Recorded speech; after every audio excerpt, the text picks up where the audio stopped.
Groups are officially wrapped here at Worlds 2017 with coverage presented by Mobalytics. I'm joined right now by Sneaky, who, after North America's astonishingly impressive 2-9 week, is moving on to the quarterfinals. Sneaky, I'm sure you are happy to be making it into quarterfinals, but I also want to ask you generally, how do you feel after this week where we saw such a rough time for North America in general, and also today was not the cleanest day for Cloud9?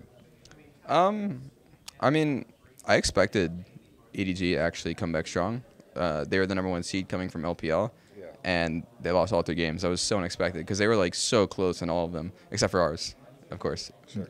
But yeah, like I expected them to come back strong. I didn't expect the Caitlyn or like the hard push strategy that they did, but yeah, I mean, I think it's okay. Like we went 3-3 in groups. I didn't really expect to go like 2-1. Like I thought our group would be really hard to play against, and they ended up being really hard. Like we lost both games to SKT. We beat EDG once and then HQ twice. So I think we did okay. Like we weren't a super strong team in this group or anything, but I think we did fine.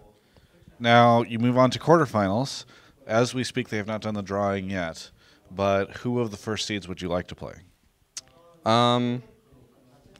Honestly okay with any of them because it's Longzhu, RNG, and World Elite. Like all 3 of them look really strong. You don't care if you got Longzhu instead of Team WE? No. Okay.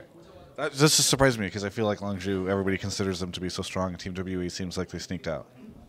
I mean, they did really well on the last day. Like, they went 3-0. They smashed TSM. Like, they did the Caitlyn strat.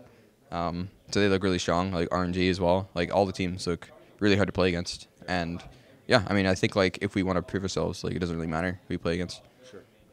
What do you think your chances are? Because it was a bit of a rough day for you, but it sounds like you guys probably learned a lot from it. So what do you think your chances are between now and moving into quarters? You know, there's actually really weird meta changes that happened around Worlds. Like, something randomly pops out. Like, this year, it looks like Caitlyn and, like, super strong pushing strategies are popping out. Last year, it was, like, Zyra that came out randomly during week 2. And that one, like, really stuck. It was really hard to play against. So I think if we could just be really adaptable and maybe even find something ourselves, then we can come out really ahead. Because, like, the game versus EDG, it actually felt like there was nothing to do. Like, we were winning trades bot lane, and then their whole team was in there, and we got 5-man dove. Like, there's not really any counterplay. Like, it's really rough. So I hope we can find something nearly as strong as that kind of strategy, and I think we can do fine. What is it about Cloud9 that so frequently allows you to escape groups? I mean, in the past 4 years, you guys have gotten out 3 times, except for the one time when nobody from North America made it out. And again, just like last year, you guys are the one team to escape from groups. So what is it about your team that even not, it's not like you guys are getting first seed out of North America all these different times. So what is it that is allowing you guys to do this? I've been asked this question a lot, I think. It's kind of hard to really say because I don't really know other teams' environments, like what really happens between them. So I don't really know the interactions, and maybe it comes down to that because, like, the way we look at the game is just about trying to find what's the best, like what is the best thing we can be playing. Always trying to find new stuff. Like when Ardent Sensor is so OP, it's not like we're looking at it, oh my god, Sensor every game, ew. It's like let's play Sensor. This shit's strong. Like let's win some games. And I don't know if other teams are like that, so that's why I'm saying it's like a really tough question, but I think that's probably part of it. And otherwise, it's just like attitude with the team in general. Like, I don't think TSM has any like chokers on their team. Like, I think they just probably prepared the best they could and found their strategies were not working. Like, I don't know. It's super hard to pinpoint. Yeah. What do you think? What do I think? Yeah. I assume it's because you guys are just better at adapting to Worlds and like going into scrims and learning stuff and then watching games and figuring stuff out, whereas I assume like the other teams are not able to adapt to the World's meta. But I'm certainly not an analyst, so this is just like my random idea, but perhaps that's the case? Yeah, it's weird too because as like a higher seed of an A, you get more priority in scrims, so you can play the top teams more often, whereas us, we've basically only scrim Fnatic. Like, we scrim a random. We scrim like EDG once before we saw the group draw. Yeah. We scrim like HQ, Hong Kong Attitude. Like we've tried our hand in a lot of teams. And yeah, it's really weird, honestly. Like through that, because yeah, maybe they are just learning really badly from the top teams. Like maybe they're getting smashed, or maybe they're just smashing and like getting really overconfident, or like not trying out enough stuff. I don't know. Yeah, it's interesting because if you guys are only scrimming Fnatic, that implies that Fnatic is only scrimming you guys.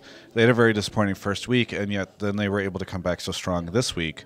So there is something maybe there where you guys are just scrimming each other, and that's allowing both of you guys to do well. Yeah, I mean, it for sure is something to do with it because, both of us got out of groups. Like, Fnatic didn't look like they were going to get out of groups at all. Yeah. And, they did pretty well. I mean, it's also similar to the last 2 years for us because we were third seed in both of those. I remember in 2015 we had the absolute hardest time getting scrims. Like I think we had way worse scrims than this year, and we went like 3-0 the first week and just surprised a bunch of people. So I don't know. There's just so many factors that are hard to name them all. Going into today, I thought you guys might have, like, it might almost be beneficial for you to have a team like SKT in your group because you know SKT is just going to kill everyone. And so then, like, it's not like you have, like, the random team that's really good but might just drop a game randomly to one of your opponents and give them that extra leg up. But then we saw SKT drop a game randomly today, and they looked vulnerable. So yeah, like every game SKT played that wasn't against us, they were behind so much, like early on. So they didn't even look like super monsters in all their games. Yeah, do you think that, especially after playing SKT now twice and seeing them in your group, do you think that SKT are pretty vulnerable this year? Is there a good chance that we'll see somebody else snatch world championships from them? Yeah, I think they're definitely a whole lot more vulnerable for sure. I think the feeling I got from playing against them the last game we just played, I felt like we were a whole lot more like nervous against them, just because we weren't doing like the normal things. Like it felt like our lane setup was awkward, and we just couldn't really do anything about it. They didn't even have like a weird strategies as much as EDG did. So yeah, I mean, I think they're vulnerable because of all the games they played. Like they were getting behind early game every time, but I still think they're a really strong team. They'll probably make it to semis. Maybe they'll lose to Longzhu potentially if they're on that side of the bracket. Yeah. I mean, you can't really count them out though. Like they've won so many times so far, so they can still do it for sure. Yeah. Is there anything that you want to say to any of the fans, especially the NA fans who are like, "Thank God, at least somebody made it out"? Thanks for cheering us on. Very good. Well, thank you so much for the interview. Looking forward to see your performance in a week in Guangzhou. For everyone else, you can check out the rest of our coverage of all things Worlds right here on my YouTube channel. I want to thank you all so much for the kind words and support about my videos here in China. I've been trying to put out a ton of great stuff, and you know what? It wouldn't be possible if it wasn't for my sponsor, Mobalytics. They are all about helping you try to get better at League of Legends by identifying your personal strengths and weaknesses, and you can actually check them out over at mobalytics.gg/Travis. They're also running a great giveaway that's in the description of this video, so feel free to check them out.